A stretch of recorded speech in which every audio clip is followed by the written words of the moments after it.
Tera News kembali hadir menyapa Anda dengan membawakan sederet informasi terhangat dan inspiratif. Bersama saya Sylvia Dwi, inilah Tera News selengkapnya. Kita mulai dari Majalengka, Jawa Barat, Sobat Lentera. Presiden RI Prabowo Subianto menghadiri panen raya nasional di Majalengka, Jawa Barat yang digelar serentak di 14 provinsi. Dalam kesempatan itu, Presiden turun langsung ke sawah dan menyaksikan pembelian gabah petani oleh Bulog. Ia menegaskan komitmen pemerintah untuk mewujudkan kedaulatan pangan dan mengapresiasi petani sebagai pilar ketahanan bangsa.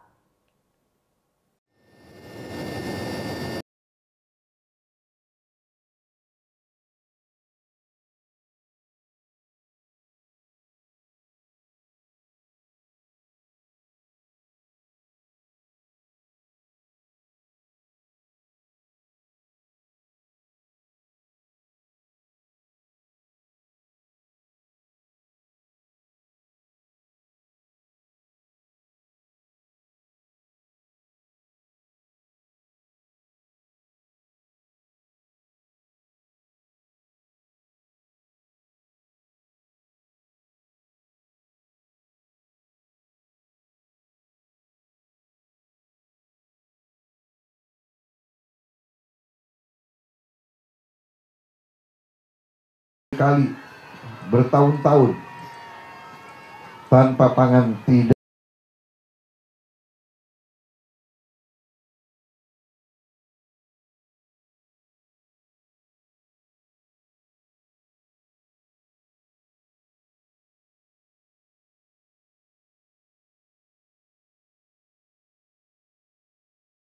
pangan nasional.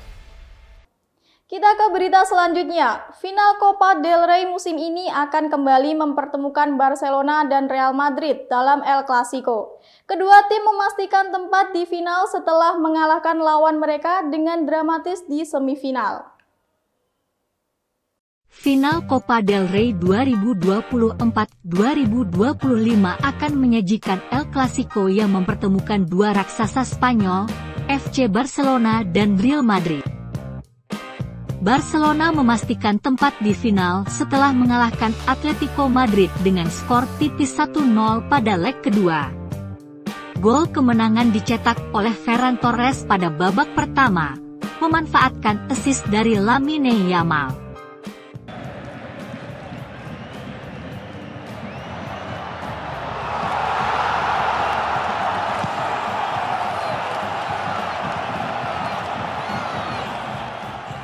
Atletico berusaha keras menyamakan kedudukan, namun pertahanan solid Barcelona memastikan keunggulan mereka dengan agregat 5-4 yang membuat mereka melaju ke final.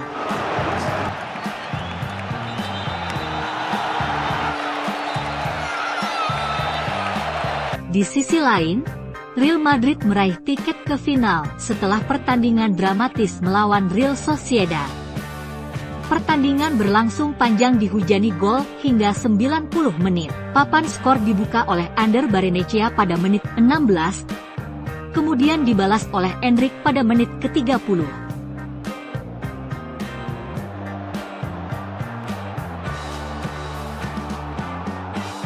Own goal dari David Alaba mewarnai pertandingan babak 4 besar tersebut.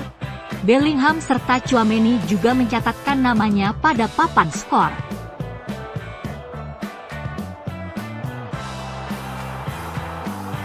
Mikel Oyarzabal cetak brace dan memaksa Los Blancos bermain hingga extra time. Laga berakhir imbang 4-4 berkat gol penentu dari Antonio Rudiger di menit ke-115, namun Los Blancos unggul secara agregat ketika bertandang ke markas Real Sociedad. Pertandingan ini menampilkan semangat juang tinggi dari kedua tim, namun ketangguhan Madrid memastikan langkah mereka ke partai puncak. Final Copa del Rey antara Barcelona dan Real Madrid akan digelar pada 26 April di Stadion La Cartuja, Sevilla. Pertandingan ini akan menjadi El Clasico kesekian kalinya dalam sejarah final Copa del Rey, menambah intensitas rivalitas kedua tim.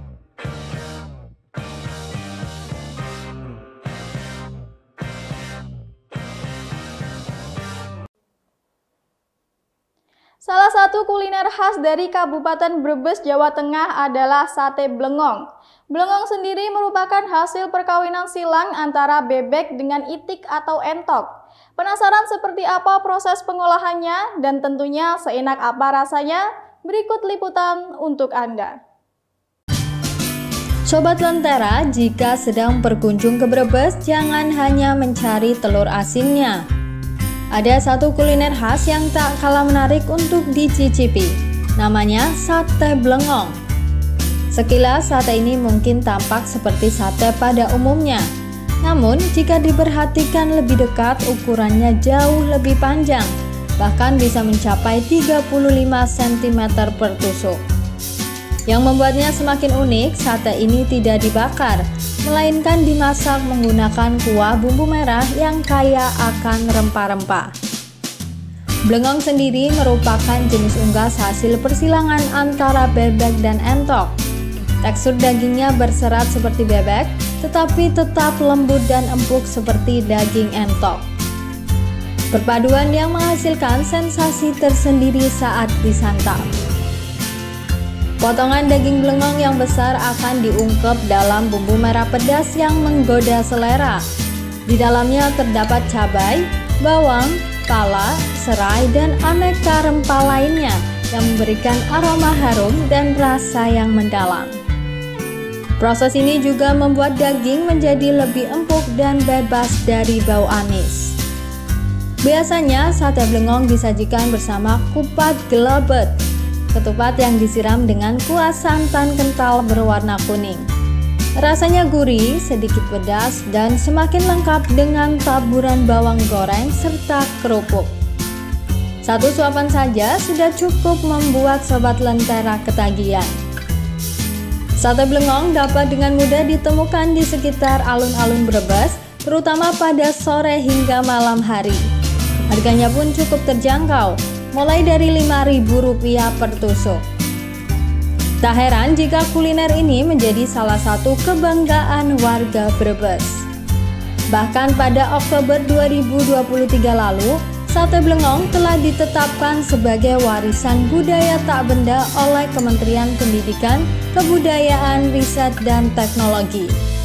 So, jadi pecinta kuliner khas daerah, sate blengong jelas layak masuk dalam daftar wajib coba Anda.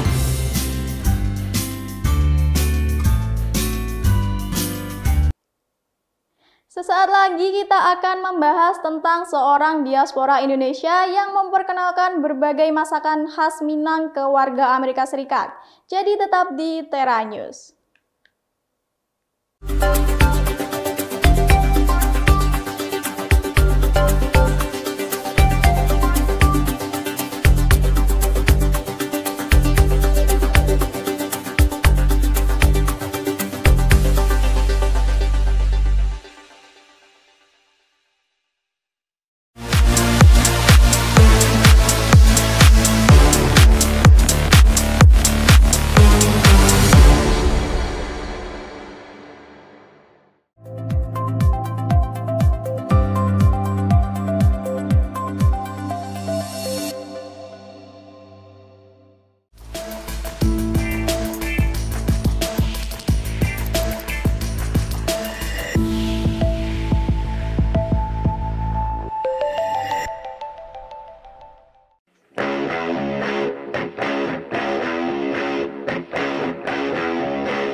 diaspora Indonesia di Amerika Serikat banyak yang menjadi duta kuliner masakan Indonesia ke warga Amerika Serikat. Arnis Kitchen contohnya. Food truck milik Muhammad Fahri Raja Bintang ini menawarkan kuliner tradisional Minang di lapangan sebuah mall di Amerika Serikat yang banyak dikunjungi wisatawan. Dari pantai timur hingga pantai barat, dari kota kecil yang hanya berpenduduk 500 jiwa hingga ibu kota Amerika. Inilah para duta kuliner Indonesia di Amerika. Dari food trucknya, diaspora ini dengan bangga memperkenalkan kelezatan berbagai kuliner khas tanah air dari sate. This really smells fantastic, so I'm really looking forward to trying it. I think it's going to be good. Hingga nasi campur dengan rendang dan telur. They come every Friday and I'm down here faithfully. That's from my country. Dan inilah Muhammad Fahri Raja Bintang, pemilik food truck Arnis Kitchen di Washington DC. Ia sedang memperkenalkan teh dingin segar dari Indonesia kepada pembelinya. Food truck milik Fahri menawarkan kuliner Indonesia, khususnya masakan Padang. Rata-rata dia suka rendang, mungkin karena rendang ya? Iya, CNN itu, jadi berdasarkan informasi itu, mereka nyoba rendang dan ternyata mereka datang lagi gitu. Alhamdulillah. Itu kita kalau dari preparationnya sekitar 6-7 jam. Fahri mulai merintis bisnis food truck tahun 2019, tak lama sebelum pandemi. Baru 2-3 bulan buka, nggak taunya kita di lockdown. Wah. Ada 500 truk lebih yang harus tutup. Seluruh truk di DC Di itu. seluruh DC? Iya, harus. Tapi alhamdulillah nggak tutup, Mas. Iya, terus saya coba cari alternatif lain. Oh iya. Jadi saya switch ke Indonesian community. Setelah pandemi, Arnis Kitchen mulai membidik pangsa pasar warga Amerika. Memilih lokasi di sekitar lapangan The Mall yang banyak dikunjungi wisatawan, food truck ini tak sekedar menawarkan rendang, sate atau batagor, tapi sekaligus membawa nama Indonesia di ibu kota Amerika ini. Terus itu citra Indonesia itu harus kita tonjolkan ke Betul. Fahri pun berharap pemerintah mau membantu pemilik UKM sepertinya untuk semakin mengangkat nama Indonesia di Amerika. Dari Washington DC, Dania Iman, Nia Iman Santoso, dan tim VOA.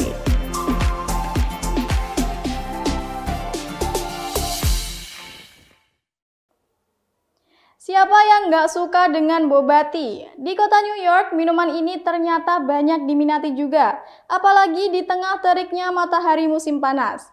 Melihat peluang ini, ada warga Indonesia yang membuka bisnis boba tea di daerah primer kota New York. Namanya Boba Well. Nah, kita intip bagaimana kiat-kiat usahanya.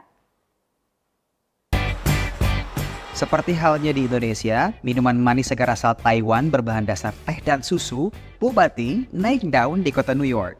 Melihat peluang pasar, Mega Ayu Anjani, diaspora Indonesia di New York yang juga gemar minum boba tea ini, membuka gerai Boba Well di lokasi strategis Upper East Side, New York City. Terus kita juga jual Indonesian coffee, kita jual dessert. Terus karena memang kita mau bawa Indonesian delight sedikit, kita juga ada es teler, es campur, es cincau. Meski menyajikan minuman manis khas Indonesia, namun Mega mengaku jenis minuman ini belum bisa jadi wajah etalase Boba Well. Can I have es Tilir? Tapi pastinya dia nggak akan nyoba kalau misalnya dia duluan sendiri gitu. Dia pasti dikenalin dulu. Karena di sini kan kalau di First Avenue itu banyak orang lokal, orang putih gitu kan.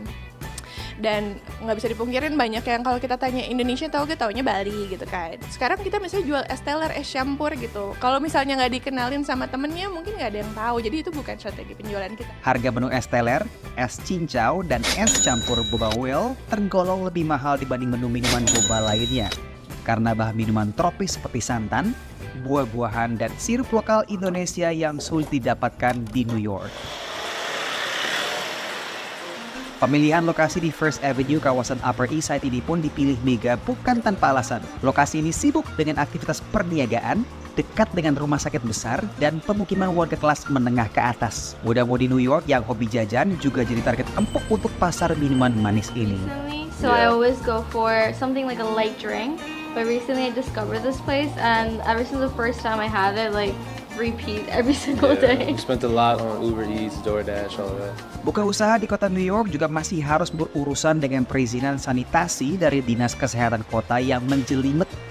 Jika tak lolos inspeksi, izin usaha bisa dicabut. Bukan cuma bersih gak gitu, tapi kayak salah satu contohnya kulkas ada temperature-nya apa enggak gitu. Setiap 25 feet harus ada hand wash. Terus misalnya ada kabel itu harus ditutup, ada pipe harus ditutup. Terus di sini walaupun kita nggak banyak masak-masak, tapi misalnya harus ada 3 compartment wastafel yang mana gede dan mahal, yang mana nggak kita pakai, itu wajib ada. Berkat ketelitian Mega, Boba Well lulus inspeksi dadakan dengan nilai A. Kombinasi pemasaran media sosial, promosi mulut ke mulut diaspora Indonesia, dan lokasi primer. Kini Boba Well mampu jual hingga 120 gelas per harinya. Dari kota New York, Randy Wicaksana, VOA. Setiap musim semi, Jepang memancarkan pesonanya lewat Festival Hanami, sebuah tradisi menakjubkan yang menyatukan warga dan wisatawan untuk menikmati keindahan bunga sakura yang sedang mekar. Seperti apa keindahannya dan apa saja makna mendalam di balik festival ini? Berikut liputannya untuk Anda. Di Jepang, musim semi tidak hanya menjadi waktu untuk menyambut kedatangan cuaca yang hangat, tetapi juga untuk merayakan keindahan bunga sakura melalui festival yang disebut Hanami.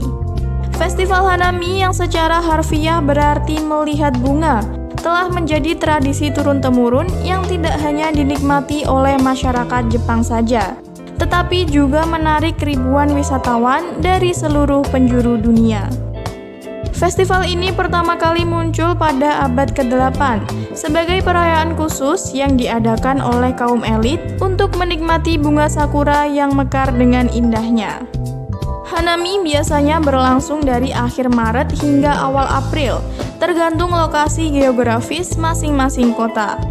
Taman-taman ternama seperti Ueno Park di Tokyo, Maruyama Park di Kyoto, hingga Kastil Hirosaki di Prefektur Aomori akan dipenuhi oleh pengunjung yang berkumpul untuk berpiknik di bawah pohon-pohon sakura yang bermekaran.